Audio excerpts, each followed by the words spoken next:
దాదాపుగా 42 సంవత్సరాలు నేను మున్సిపల్ కౌన్సిలర్గా కంటెస్ట్ చేయడం జరిగింది. అప్పుడు సైకిల్ గుర్తు మీదనే కంటెస్ట్ చేశాను నేను కూడా. ఆ రోజు ఎందుకో నా మనసులో సైకిల్ తీసుకోవాలనుకున్నాను. సైకిల్ తీసుకున్నాము. ఆ సైకిల్ సుదీర్ఘ ప్రయాణం ఇంతవరకు సాగుతూ ఉంది. ఎందుకంటే సామాన్య మానవుడికి సైకిల్ అవసరం అని చెప్పి ఆ రోజుల్లో అది ఎన్నుకున్నాను నేను. తర్వాత మున్సిపల్ వైస్ చైర్మన్ గాను ఇమీడియట్లీగా.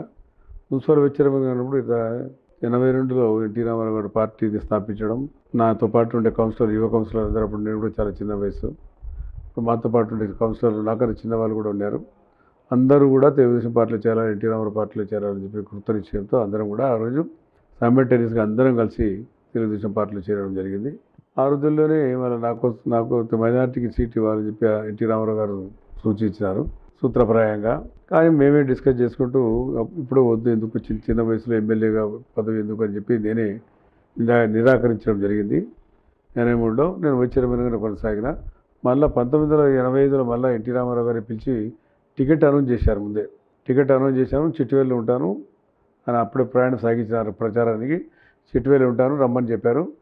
చిట్టువేలు అప్పుడు పోయి చౌటుప్పల్లో పోయి కలిశాను నేను ఎన్టీ రామారావు గారిని. నల్గొండ పోతా ఉంటే కలిసిన తర్వాత టికెట్ బి ఫార్మాట్ ఉంది, తీసుకొని పోయి కంటెస్ట్ చేయమని చెప్తే నేను మా సన్నిహితులతో మాట్లాడి, సరే అందరూ కూడా నాకు టికెట్ ఇచ్చిన తర్వాత నిలబడాల్సిందే, ఇంకా తప్పుకోనికి లేదు, కంటెస్ట్ చేయమని చెప్పి ప్రోత్సహించి వారందరూ వారి ప్రోత్సాహంతో మరి ఈరోజు ఈ స్థాయికి, ఉన్నతమైన స్థాయికి చేరడానికి ఎన్టీ రామారావు గారు, చంద్రబాబు నాయుడు గారి కారణం అని చెప్పి చెల్లిస్తాను. మీరు పార్టీలోకి రాకముందు, అంతకంటే ముందుగా ఇండిపెండెంట్గా పోటీ చేసి కౌన్సిలర్గా, అలాగే మున్సిపల్ చైర్మన్, వైస్ చైర్మన్గా కూడా ఎదిగినట్టు తెలుస్తుంది. అంటే మీకు ఏమైనా పొలిటికల్ బ్యాక్గ్రౌండ్ ఉందా? అంటే మీ ఫాదర్ కానీ, లేదంటే లైక్ 4 ఫాదర్స్ కానీ?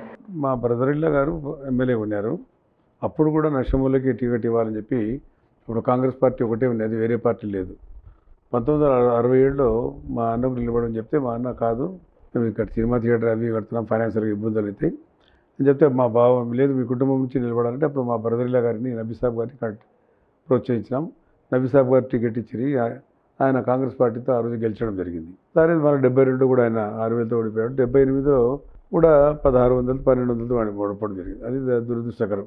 అట్లా పొలిటికల్గా ఎంట్రీ అయినాం. అప్పటి నుంచి రాజకీయాలు, గ్రామాలు తిరగడం, పట్టణాలు తిరగడం, అనేక వార్డు తిరగడం, ప్రచారం చేయడం, వారికి ఓట్లు వేయించడం, గెలిపించడానికి చాలా ప్రయత్నం చేశాం. సరే 2 సార్లు కూడా మళ్ళీ ఆయన ఒకసారి గెలిచాడు. వారికి మళ్ళీ ఎమ్మెల్సీ టికెట్ ఇస్తే మళ్ళీ ఎమ్మెల్సీ టికెట్లు కూడా ఇన్వాల్వ్ అయ్యి, అప్పుడు లోకల్ బాడీ వేయాలి. అప్పుడు ఈ ఎంపీటీసీలు, జెడ్పీటీసీలు ఏమి లేవు, సర్పంచ్లే వేయాలి ఓట్లు, మున్సిపల్ కౌన్సిలర్లు వేయాలి. అప్పుడు నేను మున్సిపల్ కౌన్సిలర్గా యాక్టివ్గా ఉండి మొత్తం సర్పంచ్లతో, అప్పుడు మిత్రుడు శేఖర్ రెడ్డి ఉండాడు నాకు బాగా, వాళ్ళతో అందరితో మాట్లాడి, అదేవిధంగా కూడా ఇక్కడ గుండ్ల సింగారం సంబంధించిన వాళ్ళు, రామపాలెంలో తండ్రికి వాళ్ళు ఉంటారు, వాళ్ళు కూడా బాగా సరితూ ఉంటారు. ఇవాళ ఏకదాటిగా మొత్తం వాళ్ళు ఓట్లన్నీ వేపడం, వారు నబీసాబ్ గారు గెలిచడం, ఒక ఐడెంటిటీ బాగా పెరిగింది నాకు. తర్వాత మరి అది ఎన్టీ రామారావు గారు పిలిచిన తర్వాత 22 చెప్పే కదా ఇందాక, అప్పుడు పోదాం అనుకున్నాం. కానీ అప్పుడు నేను ఈ వయసులో ఎమ్మెల్యే ఎందుకని అనుకున్నాం, వైస్ చైర్మన్ ఉందాం, ఇప్పుడు ఎందుకు ప్రజాసేవ చేద్దాం అనుకున్నాం. సరే అదృష్టం వరించింది, ఎన్టీ రామారావు కరుణించినారు. ఆయన కరుణ వల్ల ఈరోజు మరి ఈ స్థాయికి, మన ఉన్నతమైన స్థాయికి, మన మంత్రిగా, డిప్యూటీ స్పీకర్గా, మళ్ళీ మీకు తెలుసు, మళ్ళీ మంత్రిగా, మళ్ళీ చైర్మన్గా, మళ్ళీ మంత్రిగా, ఇన్ని అవకాశాలు, చాలా అవకాశాలు ఇచ్చారు నాకు. తెలుగుదేశం పార్టీలో ఎక్కువగా మంత్రిగా ఉండింది నేనే, ఆల్మోస్ట్ ఆల్. అధికారంలో పార్టీ ఉన్నంత వరకు నేనే ఉన్నాను. కాబట్టి ఆ పార్టీకి రుణపడి ఉండాలి, నేను జీవితాంతం రుణపడవలసిన అవసరం కూడా నాకు ఉందని చెప్పి తెలియజేస్తాను. భారత స్వాతంత్ర సంగ్రామంలో మీ ఫాదర్ ఫ్రీడమ్ ఫైటర్గా చేశారు. తర్వాత ఆయన మహమ్మద్ అలీ జిన్నా పెట్టినటువంటి ముస్లిం లీగ్ పార్టీలో కూడా క్రియాశీలకంగా పనిచేశారు. ఆ తర్వాత మరి ఫరూక్ ఆ పార్టీలో ఎందుకు రన్ కాలేకపోయాడు? సెక్యులర్ భావాలతో ఉన్నాం. ఇప్పుడు అది స్వాతంత్రం రాకముందు జరిగిన సంఘటనలు. అప్పుడు యునైటెడ్ ఇండియాలో ఉండాలని చెప్పి మన వాళ్ళు కోరినారు, వాళ్ళు ఒప్పుకోలేదు, సపరేట్ కావాలన్నారు, వాళ్ళు సపరేటిస్ట్ వెళ్ళిపోయినారు. మేము మా ఫాదర్ గారు రాజకీయాలు వదిలేసి, ఆయన ముస్లిం లీగ్ వద్దు ఏమొద్దని చెప్పి రిజైన్ చేసేసారు. జైలు కూడా పోయి వచ్చాడు బళ్ళారికి. రాజకీయాలు వద్దనుకున్నారు వాళ్ళు. సరే మా పెద్దనాయన, మా నాయన బ్రదర్, ఆయన కౌన్సిలర్గా ఉండాడు, మున్సిపల్ కౌన్సిలర్గా ఉన్నారు. ఆ రోజు జ్యూరీ అనేది ఉంది కోర్టులలో, ఆ జ్యూరీ మెంబర్గా కూడా ఉన్నాడు ఆయన. ఆ రకంగా ఉన్నాము కంటిన్యూగా. మళ్ళీ 67లో మళ్ళీ మీరే నిలబడాలి, మీ ఫాదర్ మీకు ఉన్నారు కాబట్టి మీకు బ్యాక్గ్రౌండ్ ఉంది, అది కాక అధికారికంగా మీరు బాగా ఫైనాన్షియల్గా సౌండ్ ఉన్నారు, రైతులుగా మీకు అందరు సపోర్ట్ ఉంది కాబట్టి మీరు నిలబడమని చెప్పి ఆ రోజు ప్రొవోక్ చేస్తే మేము అందరం కలిసి మా బ్రదర్ని నిలబెట్టడం, అదే కంటిన్యూగా ఈ రోజు వరకు ఈ నియోజకవర్గంలో నాకు అవకాశం తెలుగుదేశం పార్టీ కూడా కలిగించింది. ఆయనకు ఆ పార్టీ తెలుగుదేశం రాకముందు ఆయనకు 3 సార్లు కాంగ్రెస్ పార్టీ టికెట్ ఇచ్చారు. తెలుగుదేశం పార్టీ వచ్చిన తర్వాత నుంచి నాకు నేనే కంటిన్యూగా ఈరోజు ఉన్నాను. నేనే 3 సార్లు గెలిచాను, ఎవరు గెలిచారు ఇక్కడ. ఇంతకుముందు వచ్చిన వాళ్ళు సంజయ్ రెడ్డి గారు సంవత్సరం తర్వాత ఎన్టీ రామారావు గారు డిజాల్వ్ చేయడం, మళ్ళీ డిజాల్వ్ చేసిన తర్వాత నేను రావడం జరిగిపోయింది. మళ్ళీ బ్రహ్మానంద రెడ్డి గారు మొన్న బై ఎలక్షన్ నాగిరెడ్డి గారు జరిపిన తర్వాత ఆయన 1.5 year ఇక్కడ శాసనసభ్యుడు కొన్నాడు. తర్వాత ఇప్పుడు ఎన్నికలలో మనం ఆయన ఓడిపోవడం, మళ్ళీ ఇప్పుడు ఎన్నికలు అప్పుడు ఓడిపోయినప్పుడు నేను కౌన్సిల్ మెంబర్గా, చైర్మన్గా, మంత్రిగా, హెల్త్ మినిస్టర్గా ఉన్నాను.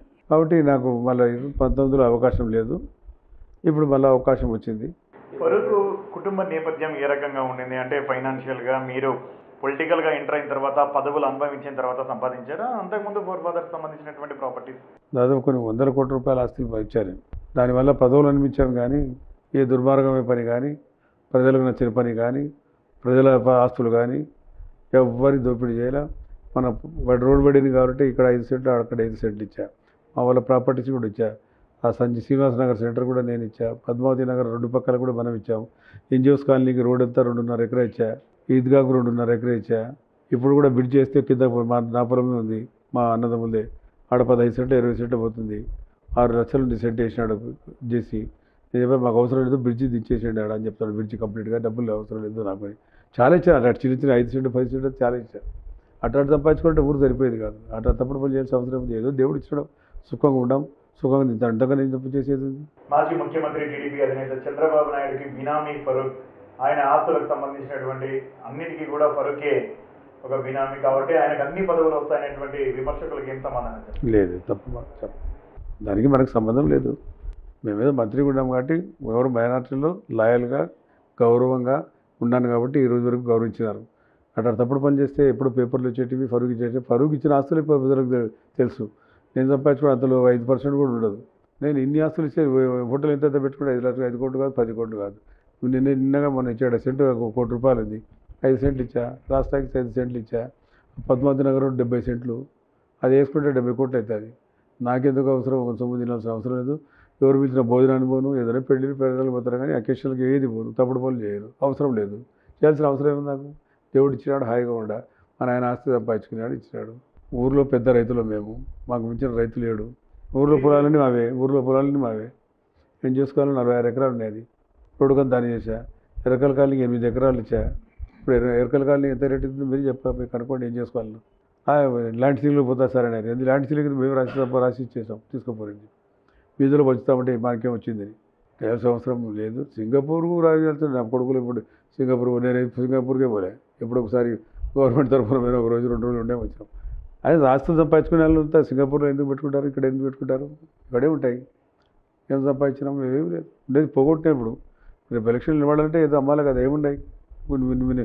మనం కూర్చున్న స్థలం కూడా అమ్మి పారేసిన. నమ్మరు. మనం కూర్చున్న స్థలం ఇది లేదు. ఇప్పుడు ఎలక్షన్ అయిపోతేనే ఉంటుంది డిమాలిష్. ఎంతకు పోతుంది మీకు మీరే అడిగిన చెప్తాడు అని.